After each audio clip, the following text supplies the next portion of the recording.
Welcome back. Tuesday was another primary night. 4 states last Tuesday, and it turned out to be a big night for women candidates and progressives, like Kara Eastman, who defeated an establishment former member of Congress, a Democrat in Nebraska.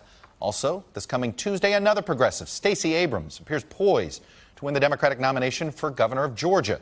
She hopes to win the general election without relying on the state's more conservative white voters. Democrats worry, though, that while progressive candidates fire up the base, that they may be too liberal to get elected. Joining me now is someone who knows something about firing up Democratic primary voters. It's the independent Senator Bernie Sanders of Vermont. Senator Sanders, welcome back to Meet the Press, sir. Good to be with you, Chuck. So let me ask you to respond to the concern now that you've heard from national Democrats. And I know technically your organization didn't back Ms. Eastman in Nebraska, but many other progressives did. And they're not writing the race off, but they are now backing off in their hopes of it. They think, oh, she's not electable enough. What do you say to national Democrats who say, you know what, be careful of this, of nominating folks that are too progressive? I think that they are wrong, and I think they are misreading where the American people are at.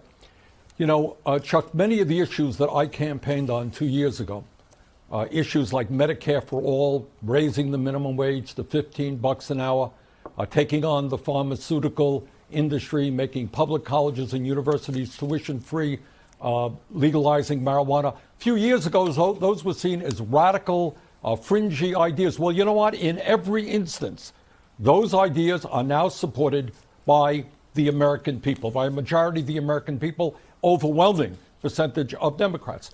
So I think what candidates all over the country are now beginning to understand is that it is more important to reach out to the people in your community, working people, the middle class, lower income people, that rather than just worry about what wealthy campaign contributors want you to say.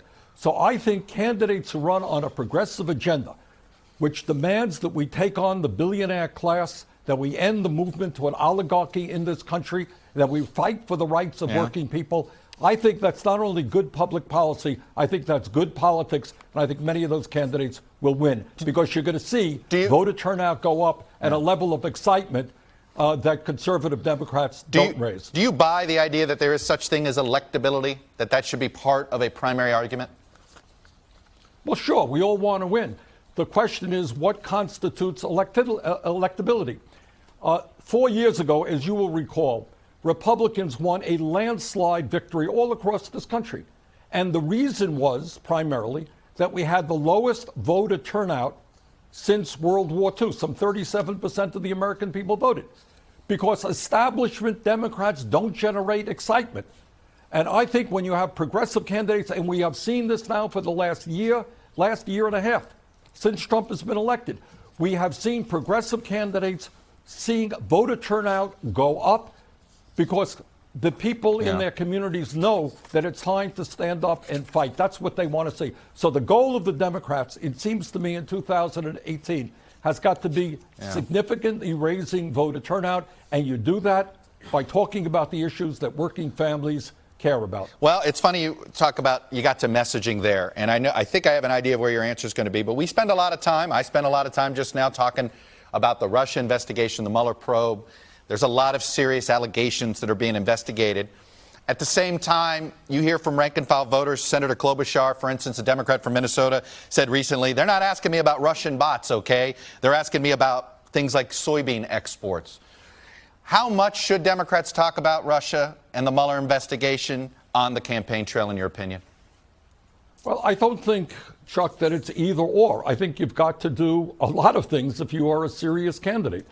I think it's appropriate to talk about the need to protect American democracy, to make sure and examine fully and support the Mueller investigation to determine whether or not the Trump campaign colluded with the Russians. I think that's terribly important. I think that when we talk about preserving and fighting for American democracy, we got to stand up to voter suppression, which Trump and many Republican governors all over this country are pushing, trying to make it harder for people to vote. We got to deal with excessive gerrymandering. So when we talk about protecting American democracy, absolutely, you got to look at what Mueller is doing. But that's not all that's going on in this country. Right. What you are seeing all over America, in my state and all over this country, is people trying to survive on $9 or $10 an hour. They can't afford housing. They can't afford prescription drugs. They have no health care, or they can't afford health care. They can't afford to send their kids to college. They're sick and tired of seeing the growth in income and wealth inequality. You must talk about those issues as well. Do you believe it's still jumping the gun to talk impeachment? Do you still discourage? Nancy Pelosi said the talk of impeachment on the campaign trail is actually a gift to the Republicans and President Trump. Do you agree with her?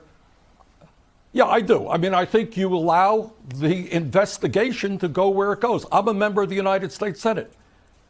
And if Trump is impeached, I will have to be making a decision, voting on that. You can't jump the gun and determine that somebody should be impeached when you're going to be voting on the impeachment issue. So I think you allow the Mueller investigation to do its course. You fight against anybody who wants to impede that investigation. But I think it is too early to talk about impeachment. All right, I want to move to the tragedy from Friday, because there was a young high school student who said something that really, I think, touched a lot of people. Here's one of the survivors, Paige Curry. Take a listen, Senator. It's been happening everywhere. I've always kind of felt like eventually it was going to happen here too. So, I don't know. I wasn't surprised, I was just scared. What does it say that we have high school students that, oh yeah, I expected this? How'd we get here? Chuck, it is unspeakable. It really is, to see the kids all over this country who go to a place where they should feel safe, where they can focus on learning, are now worried about the things we saw in Texas or in Florida a few months ago. Have you guys done enough? Unspeakable. Have you guys done enough in the Senate? Of course not. Of course not. But it's like every other issue. The American people are united, overwhelmingly, gun owners, non-gun owners, on common sense gun safety legislation. Expand background checks. Do away with the gun show. Then why if they are, how come this stuff doesn't ever pass? It's a three-letter word. It's the NRA, and it's Trump and the Republicans who don't have the guts to stand up to these people, and that's pretty pathetic. And what you are seeing in general, it's not just the NRA. It's tax reform, where you give huge tax breaks to billionaires, where Republicans want to throw 32 million people off of health care. You got a Congress dominated by a handful of billionaires and the NRA and other right-wing organizations. All right. And that is enormously unfair to the children of this country, kids in those high schools, and the American people in general. There was a time you weren't so tough on the NRA back in the 90s. Do you believe they've changed or you've changed? First of all, in 1988, I probably lost an election because I called for the ban on assault weapons in a state that had no gun control. But the NRA, frankly, which once was, believe it or not, a gun safety organization teaching kids how to use guns safely, has moved to be part of become a right-wing political organization, far beyond guns, as a matter of fact. Senator Bernie Sanders, the independent who caucuses with the Democrats from Vermont. Hey, NBC News fans, thanks for checking out our YouTube channel. Subscribe by clicking on that button down here, and then click on any of the videos over here to watch the latest interviews, show highlights, and digital exclusives. Thanks for watching.